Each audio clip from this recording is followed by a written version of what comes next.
তোমার সাথে একটা আমার খুব গুড এক্সপেরিয়েন্স আছে, মায়াবতী বলে একটা সিনেমা আমরা তুমি একটা করেছিলে। প্রমোশনালে Oh my অনেক God! ঘোরাঘুরি করেছি একসাথে। হ্যাঁ, হ্যাঁ, হ্যাঁ। কত ফান হয়েছিল। আমরা দেখা যাচ্ছে যে ট্রাফিক জ্যামের মধ্যে আমাদের কোনো বোরই লাগছে না, কারণ আমরা তুমি আমি তিশা এত কথা বলছিলাম। আমি thank you for mentioning her. I really miss Nusrat Imroz Tisha. একদম।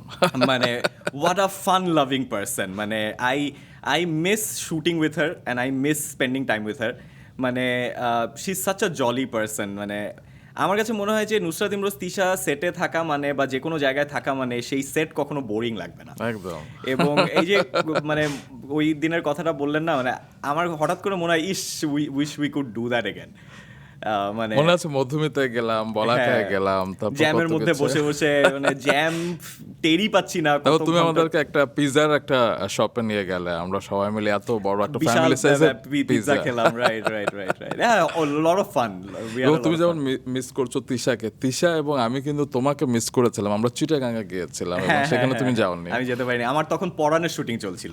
হ্যাঁ হ্যাঁ হ্যাঁ, তখন আমরা তোমাকে মিস করছিলাম। তো নিশ্চয়ই একদিন আমরা আবার সবাই আবার reunite একদিন আমাদের হবে আড্ডা আর দেওয়া কি। উচিত।